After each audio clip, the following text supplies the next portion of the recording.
I'm tatocat and welcome to my channel. Today we are playing Lucid9. Last time we accused everyone of murder. Pretty much everyone of murder. And we're now, I guess, tricking Yahiko into flirting with the weird creepy girl. And that is where we left off. Okay, let's get started. So, how about her? Oh, someone's caught your eye, have they? His eyes flicker in Irie's direction. I expect him to coo about how adorable she is, how lovely her hair is, how perfect her nose or chin or whatever it is, but he only pauses, his brows furrowed in confusion. Huh? What is it? She looks kind of familiar. Like, really familiar. Ordinarily, I think that he's crafting a pickup line, but his bewilderment seems genuine. Where'd you see her? I have no clue. Eventually, he just shrugs this off, with an easygoing grin. Well, my good minion, we shouldn't be wasting time. Watch and learn from the Great Master. Well, guess it's not important. As always, it would be an honor to see your spectacular techniques. I know, right? You should be grateful I'm not making you pay tuition for such an enlightening lesson. Well, they're certainly enlightening, but probably not the way he's thinking. I bet the number of girls you've seduced is uncountable. You got that right. I guess 0 is uncountable.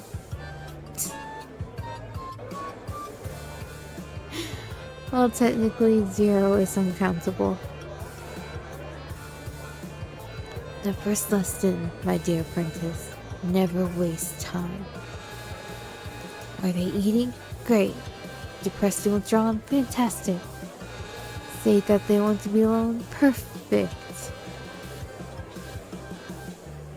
Love waits for nobody, Yama. Remember that. I can't help but chuckle at just how terrible his advice is.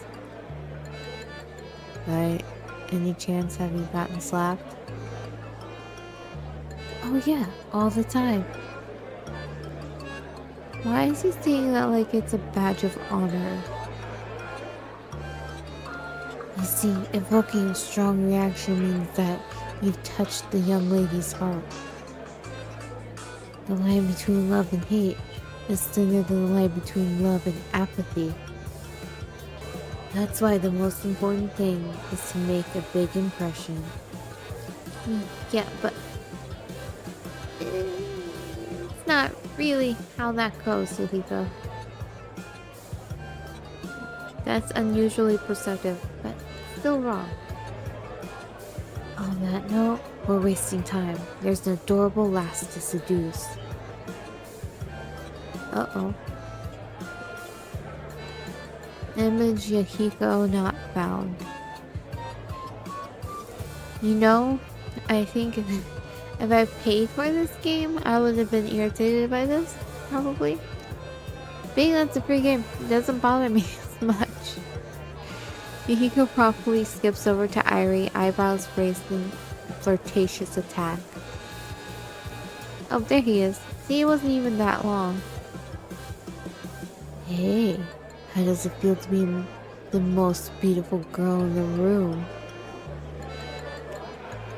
Looks like the Ikari is already hitting hard. How will the opponent respond? It's not very effective.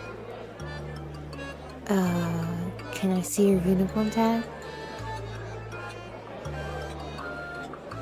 I gotta see if you're made in heaven. Oh goodness. A spectacular hit. How will the last dodge out of this one? China. Huh? The uniforms are made in China. Harry staggers back from the fatal counter.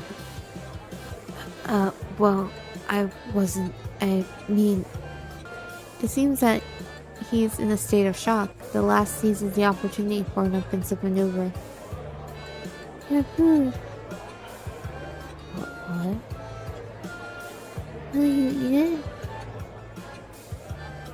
Hey, what are you doing to my ribs? It's a critical hit. The last bold move has paralyzed Hikari. You're gonna get fat if you eat so much. Yeah, Hiko, how dare you?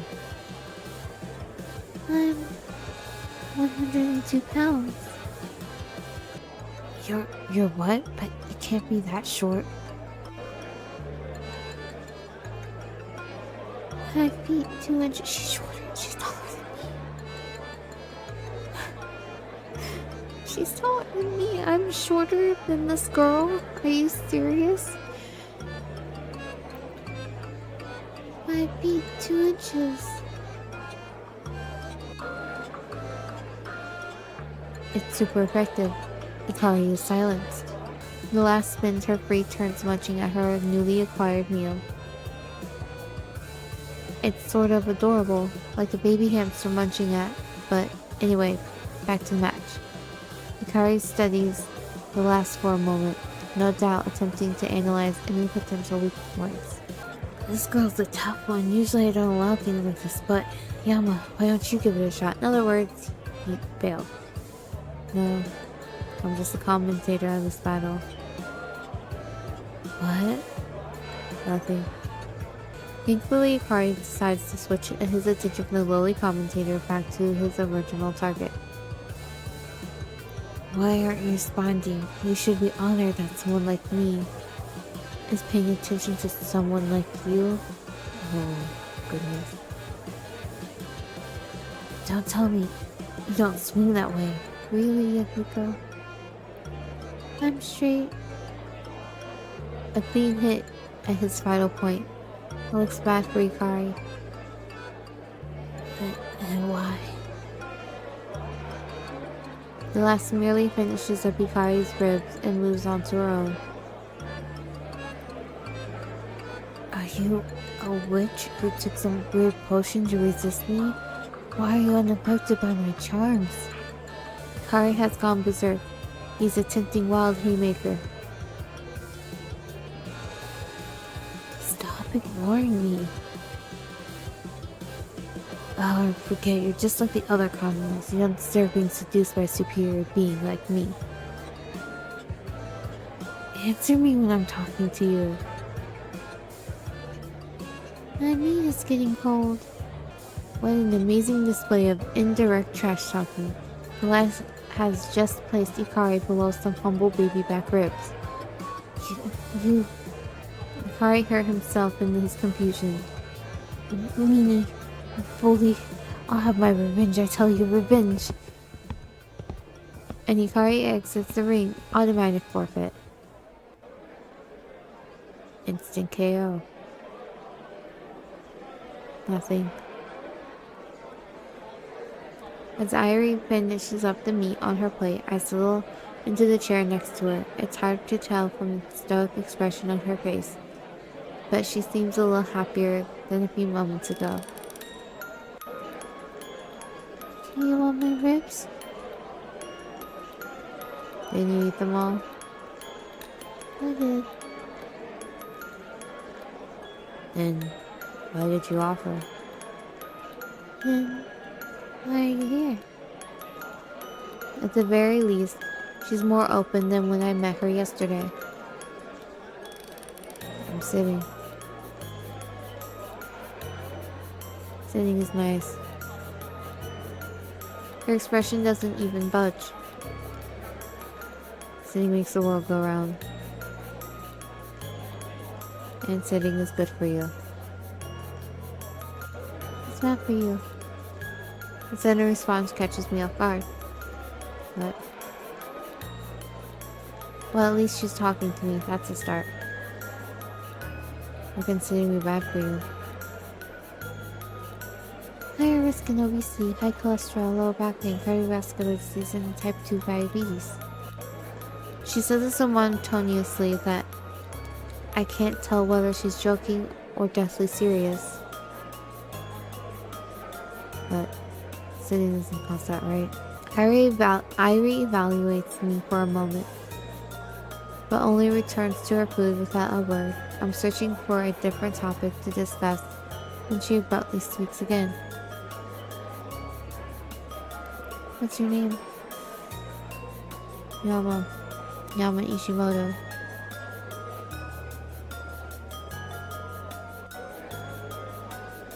You're not going to comment on it?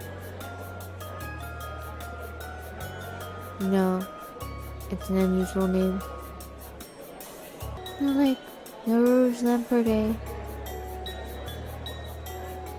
The Rouge Lamparade? As in Code Deuce? Is that supposed to be like Lelouch from Code Geass? You know what? Vaguely. It's a fairly popular series among young adults, but I'm surprised that someone like her would know about it. Well, next to Le Rouge Lamparade, there can't be many strange names. And she's eating her magic peach. Irie only reaches into her backpack and begins to munch on a peach. For a moment, I pick at my ribs in silence, but she speaks again. It is supposed to be a peach, okay. What is your deuce? My what? Deuce. Special power. I'm not sure where she's going with this, but I guess I might as well follow her. My special power is creating sardines out of thin air.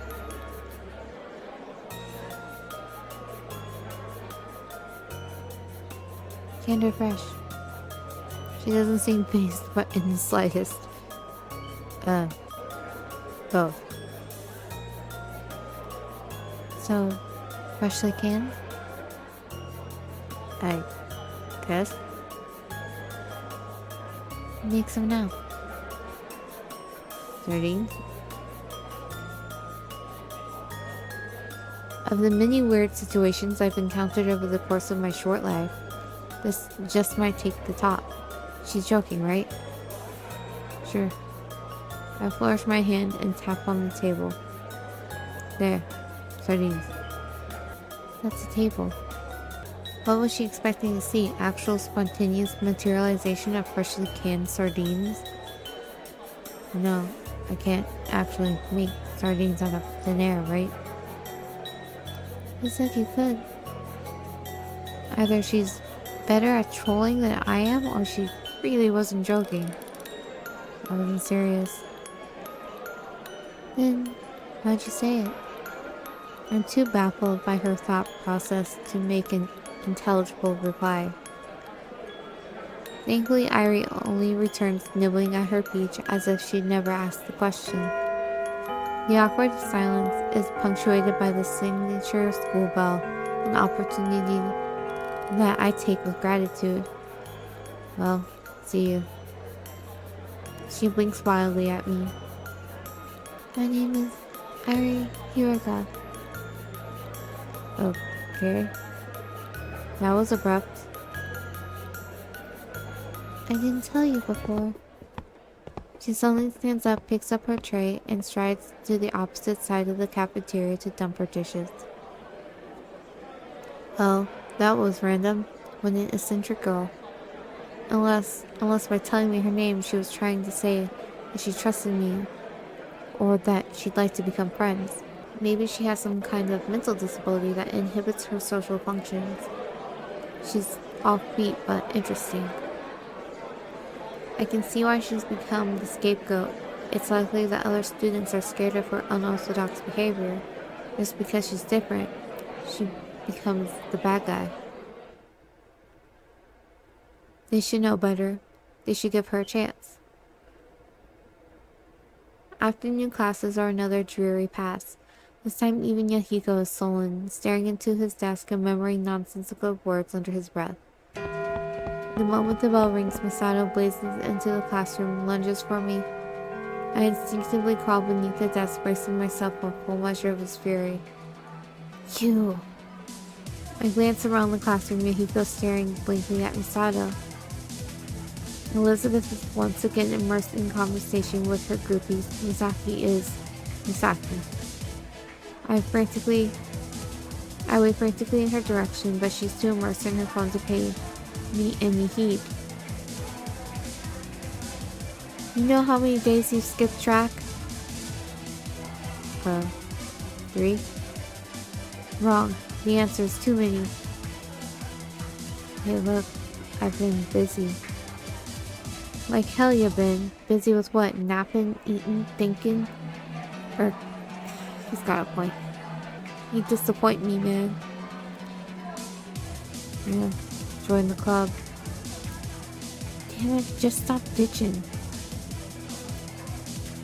Well, I don't blame him. Image Masato not found. Oh no, it happens again. Rui strides into the room. She hesitates when she sees Misaki, but shakes it off in the blink of an eye. What makes you say that, eh?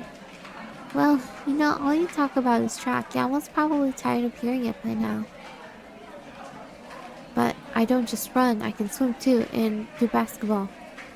She ignores him in the approaching Misaki and smiles gently at me. Don't worry, Mr. Ryota says that you're not in trouble. Mr. Ryota? Why would... Oh right, Shoji, it's a fight. Yes, Yama. Remember? You called the chick Aiko? You know her name is Irie. Defended her because she reminded you of a past self. Almost got punched. Don't remember that? Hasn't even been a day yet, man. But that's not what's important right now. She has to save me from Masato. Seriously, don't you think it's awfully late and we should be... But Misaki rushes in front of me, reaching for Rui's hands. Rui, I need to speak to you about... Rui only steps back from both of us, staring blankly at Misaki. Why won't you listen? I told you the other day to leave me alone. It's you who isn't listening. She whips around on one heel and marches out of the room. Oh, shuck it. This too ill deal great. What? Misaki? Wait. What did you just...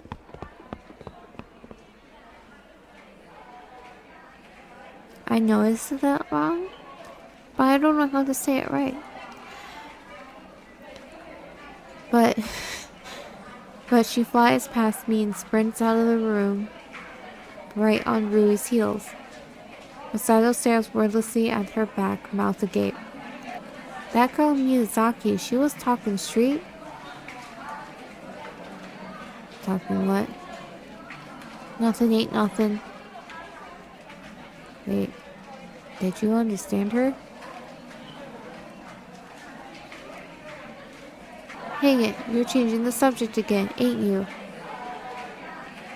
What, me? No. You gotta come to track, man. I'll drag you there myself. Time to resort to drastic measures since I was ditched by everyone. Actually, where did Yahiko go? Huh, that's weird. Well, what's it gonna be? Oh, would you look at the time? I gotta go. Don't do it, man, don't. I promptly run for my life, lunging over desks and chairs and bowling down the hallway. There's only one safe place from being bulldozed by his fury, one place that can be a haven for a refugee.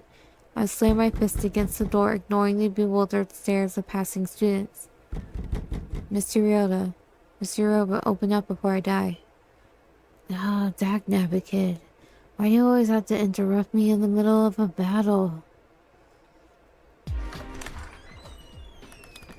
Nevertheless, the door creaks open. I jump in and kick it shut, twisting the lock with what may or may not have been a little more force than necessary. Mysterio is staring at me with eyebrows lifted and mouth slightly agape. No doubt taking in my unkempt mass of hair and sweat beading on my forehead. First fight, now running from someone?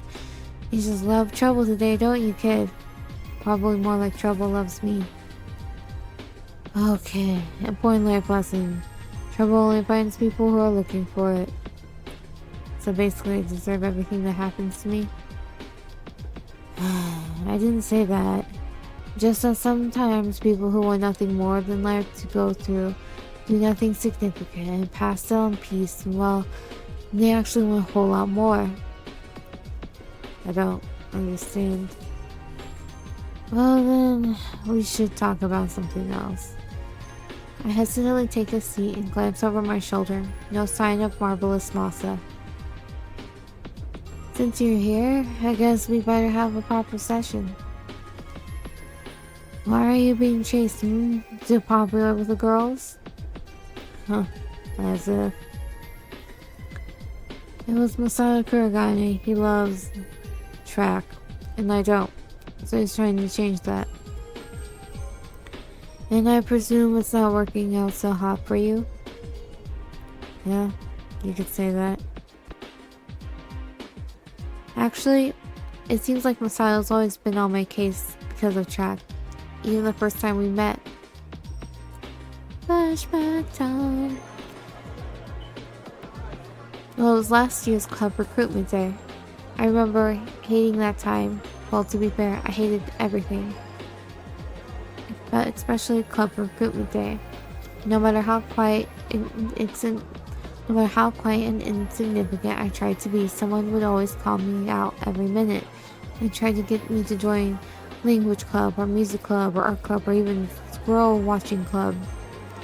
As you can imagine, by the time I met Masato, I wanted nothing to do with clubs, especially from someone who, frankly speaking, looked like a stereotypical idiot jock. Hey you! On the contrary to popular belief, I actually did have some semblance of manners. So I stopped and turned to address the bothersome kid. Not interested. I expected some fake smile or even some pleading, but to my shock, the guy immediately pulled back his fist and socked me right in the face. Ow, what the hell? Don't give me that ball. I ain't even said anything yet. Awful rude of you to not even give me a chance. You know that what we call that? Uncivilized. I'm uncivilized? You're the one who punched me. Oh, you big baby, that wasn't even a gentle tap. The terrible thing was that he looked completely serious about it. To be honest, I briefly entertained the thought that he was part of the abusive household or something. Of course, the guy took my thoughtful silence for penance and steamed ahead. That's more like it. Name's Masato Kuragane, what's yours? Leaving. You're leaving? Yeah, right now. Call me rude, but I was at my breaking point. Getting a fist straight to the nose wasn't exactly welcoming. I might admire this guy's courage and utter disregard for social niceties, but other than that, he bugged me. A lot. Oh, I see what you did there. But you can't leave. Not before you join track. Track? Hell yeah, our club, man. It binds you for life, makes you sweat, gives you pain, stretches your physical constitution until you think you're gonna die. If this guy thought that was a great sales pitch, he had a long way to go. Yeah, not interested. That ain't all, man. Track can save your life, just like it saved mine. Saved his life? Yeah, right.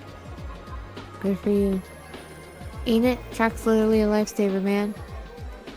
Thanks, but no thanks. Hey, where are you going? I'm just getting to the best part. I cried on the inside, but patiently nodded my head. If you get good enough, you can get a scholarship. This place don't come cheap, you know. Even a little amount would help your parents. Things were beginning to make sense. Is that why you're in track? Come to think of it, you still haven't told me your name.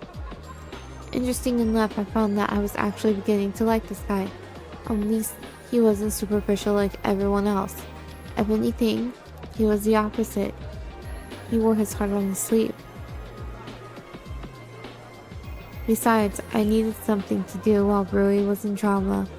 What else was I going to join? Art, dance, squirrel watching? I'm Yama Ishimoto. Huh? What kind of name is that? My parents like poetry. No way. Oh gosh, he was probably going to rant about how poetry and literature is a waste of time. Who's their favorite? Matsuo Basho, Kobayashi Issa, or maybe foreign guys like Edgar Allan Poe or William Shakespeare? What the? You like poetry? Of course I do. Poetry is the manliest way to cry. I love Masato. If I had to choose between who I love more between Yahiko and Masato, I'd definitely choose Masato.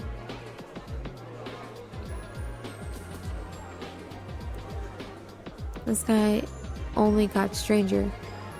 What about literature? Manliest way to hate people. Science. Manliest way to take stuff apart. Math. Manliest way to put stuff together. History. Manliest way to predict the future. By chance. What are your grades? Average of 99. No way, the highest class average I ever had was in 92. This guy was smarter than me? I don't understand you at all. It's okay, you don't need to. You just gotta join track. On second thought, I didn't think he was smarter. He's just studied harder. Still, it took guts and passion and everything I didn't have. Okay, I'll try it out. If only for a little bit. I knew you'd come around. Come on. Let's get to track. Alrighty, don't you have other unfortunate souls to recruit? Nah, the others will take care of them. Let's go. Okay, we'll end here. I know it's a short episode, but you know, sometimes that just happens. I'm tatocat. I'll see you next time. And if you got this far, like, comment, and subscribe. Have a wonderful morning, evening, afternoon.